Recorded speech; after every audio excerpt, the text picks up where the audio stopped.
что мы делаем сперва, когда общаемся с человеком и знакомимся, да? Но самое лучшее это когда можно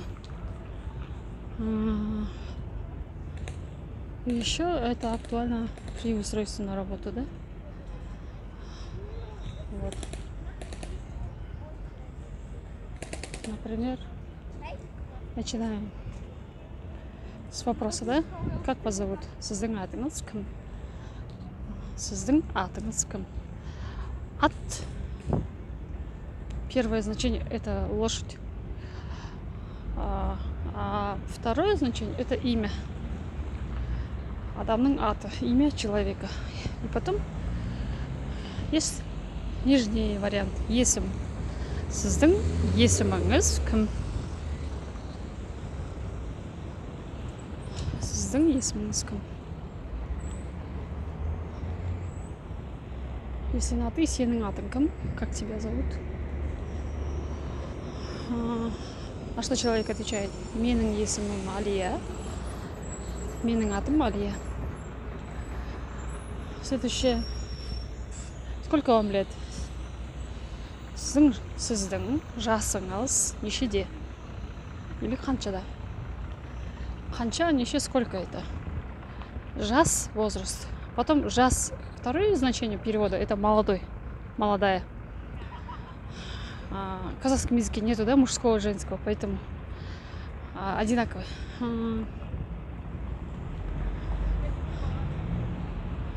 И человек отвечает: менің жасым 39-да, например, я, да? Менің жасым 39-да. Мой возраст, жасым. Корень жас, возраст, да? Жасым. Менің жасым. Склонение личное. Ой, не личное, а как же? Вот это менің, сенің, сіздің, сенің, вот это склонение, да? Сейчас забыла. И вот, короче, и менің жасым 39-да. 39.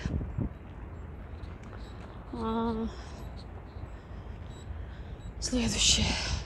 Это касается и собеседования, и знакомства, темы, да, и еще когда, например, две организации знакомятся, да, руководители, либо вы идете на презентацию знакомить свою организацию, либо себя, да.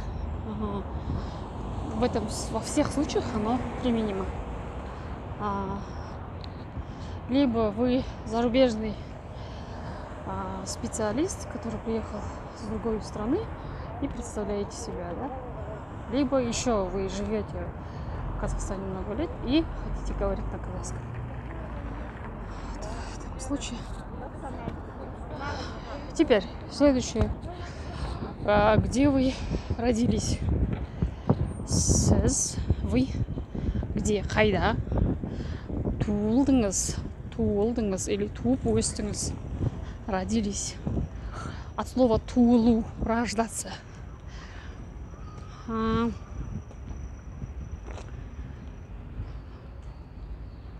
Потом второй человек отвечает: мен Шымкентте туылдым.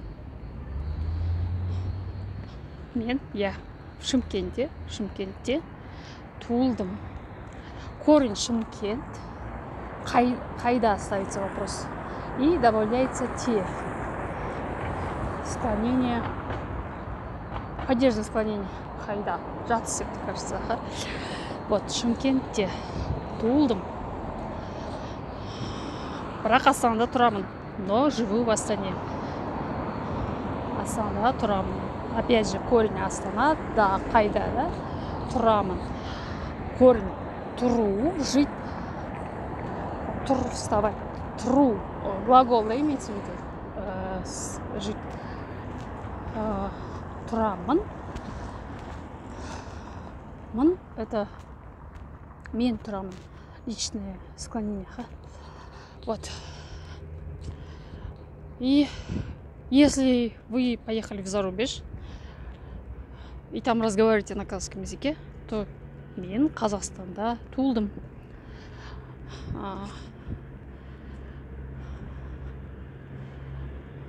Оның ішінде из них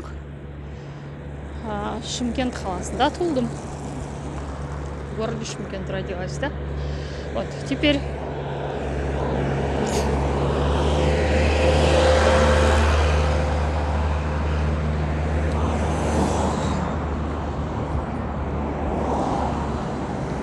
сіздің мамандығыңыз қандай? Какая у вас специальность? Сіздің, у вас мамандығыңыз, специальность қандай? Какая? И человек отвечает: менің мамандығым мұғалім және экономист. Мое мамандығым образование мұғалім және экономист. У меня есть 2 высших образования. Менің 2 жоғары білім бар. Жоғары высших білім образование бар, есть. Имею, да? Потом следующее. Какое учебное заведение вы заканчивали? Или что вы заканчивали, да, просто? Сіз нені бітірдіңіз? Сіз нені аяқтадыңыз? Сіз қандай оқу орнын аяқтадыңыз? Вы қандай, какой оқу орнын, учебное заведение. Орн — это место. Но когда оқу орны имеется, это учебное заведение. Учебное место не говорится. Бітірдіңіз, аяқтадыңыз. Бітіру, заканчивать, аяқтау, заканчивать. И вот, потом человек отвечает, например, то, что я заканчивала, да? Мен оңтүстік Қазақстан, Мұхтар Әуезов атындағы имени Мұхтар Әуезов оңтүстік Қазақстан мемлекеттік университетін және Алматы Алматинская академия экономики статистики экономика және статистика академиясын аяқтадым.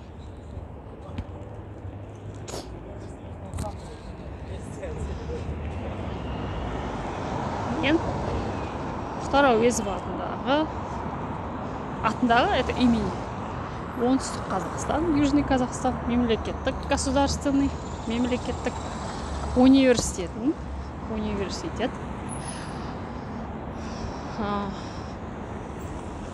және и Алматинский.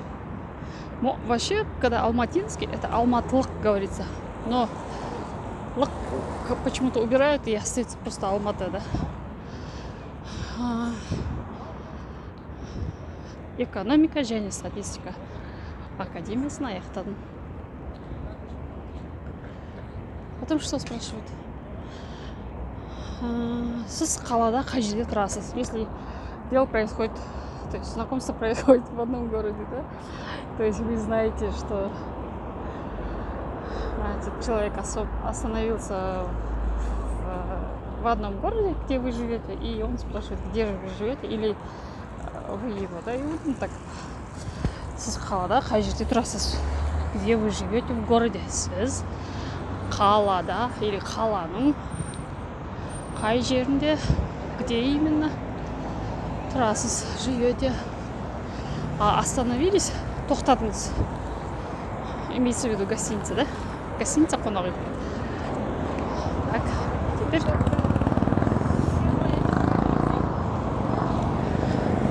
если вы идет вопрос, то есть касается вас, вы говорите, да, что вы уже живете в городе, да? Мен қаланың, например, шетінде тұрамын, да? Я живу на окраине города. Шеті край. Там еще. Если в центре, мен орталықта тұрамын. Мен орталықта, орталық центр. Орталықта, это қайда? Добавляется та. Тұрамын.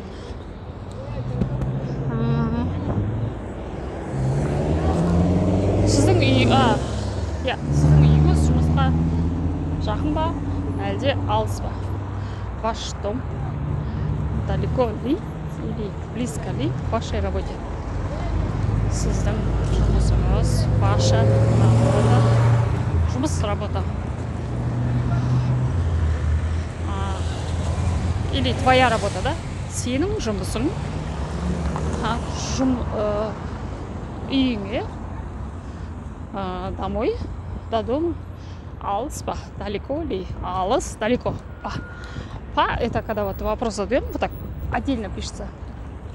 Потом немесе, или иногда пишут не, да? Это все или.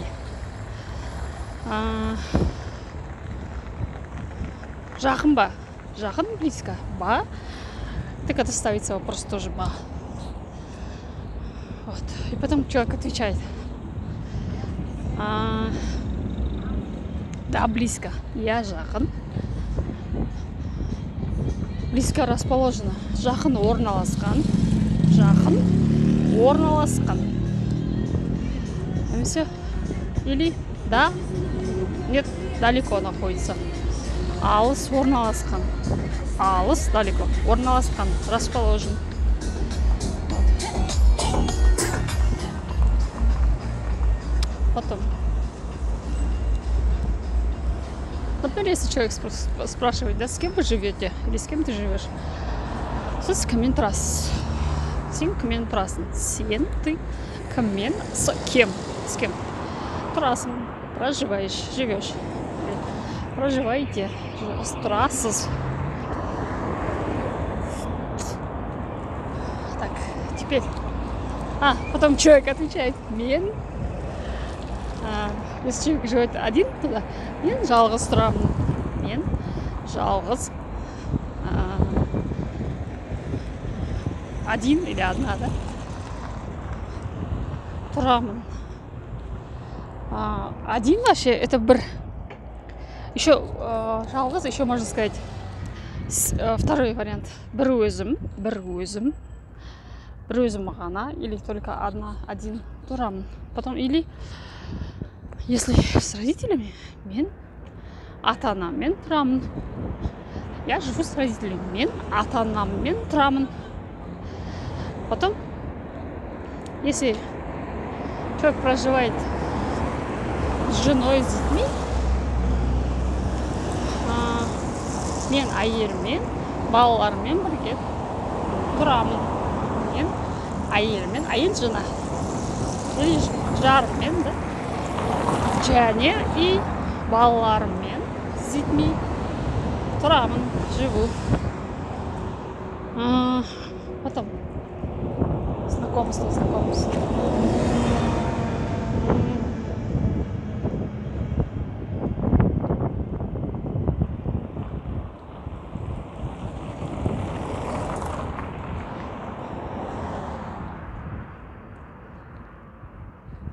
Например, свободное время, чем вы занимаетесь? Бос уақытыңызда, бос свободных уақытыңызда время. Сіз, вы. Немен, чем, немен. Айналысасыз, занимаетесь. Айналысасыз. Айналысу – это заниматься. Айналысасыз, занимаетесь. А если на ты, айналысасың. Теперь человек отвечает, да?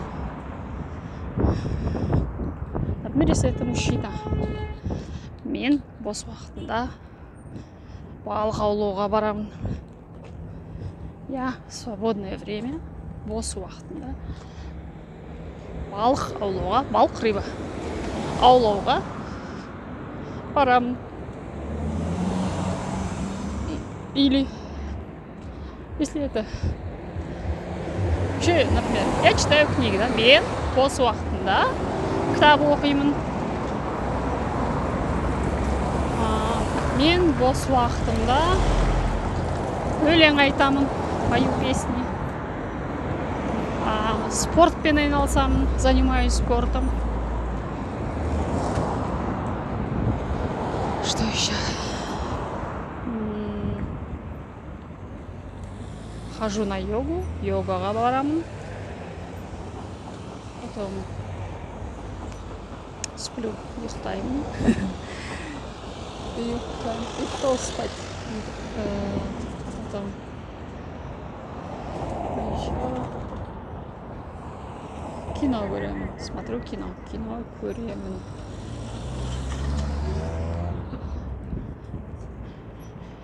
Потом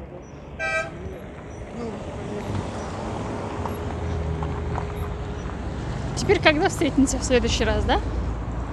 Келесі жолы в следующий раз, когда встретимся? Қашан жолығамыз? Қашан жолығамыз?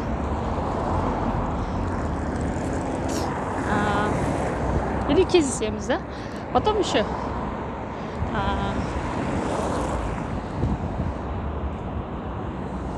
интересно, было ли вам наше общение? Сізге, вам, біздің әңгімеміз, кездесуіміз, әңгіме разговор, кездесу, встреча, да? Қызықты болды ма? Было ли интересно? Я, қызықты болды. Да, было интересно. Маған қызықты болды. Не было интересно? Жоқ, маған қызық болмады. Не было интересно.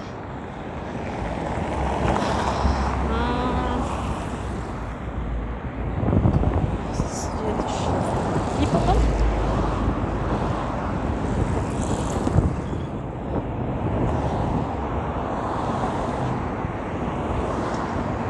то, что мы обсуждали, из того, что мы обсудили,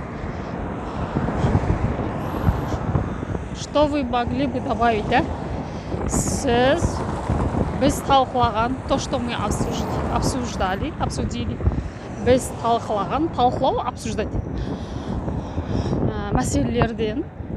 Мәселелерге, то есть вопросам, проблем. Тағы не қосар едіңіз? Еще что вы добавили? Тағы не қосар едіңіз? Қосу добавить. Так. Келесі кездескенше. До новых встреч. И до следующих встреч. Келесі это следующий. Келесі кездескенше. До новых встреч. Танысқаныма қуаныштымын. Танысқаныма, знакомству қуаныштымын. Рад,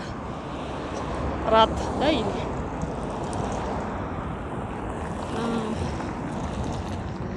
Келесіде кездесетін уақытымызды келісіп алайық. Давайте заранее обговорим дату и время нашей встречи следующей.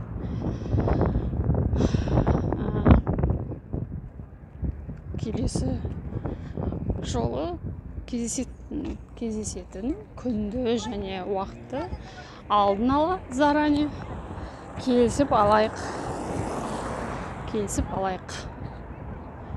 Обговорим.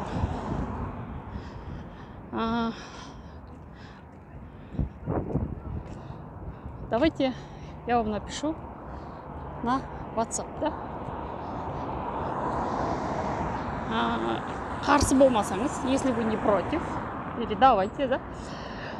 Мен сізге WhatsApp-ыңызға ол туралы хабарлама жіберсем бола ма? Хабарлама жіберсем болады ма? Болады, можно.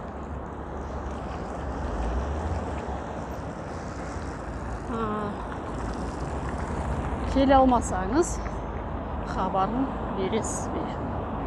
Если вы не сможете подойти, предупредите об этом, пожалуйста. Келе алмасаңыз, бұл туралы алдын ала айтыңызшы. Вот, друзья, такие дела. Эта тема, надеюсь, была вам интересна, полезна. Если будут какие-то вопросы, дополнения и написание этих слов, да, как пишется, вы можете самостоятельно написать, как вот слышите, так и написать, да, и потом мне отправить на WhatsApp. Я проверю и скажу, где правильно, где нет. А потом вы будете учить правильный вариант. Хорошо? Вот. Пока.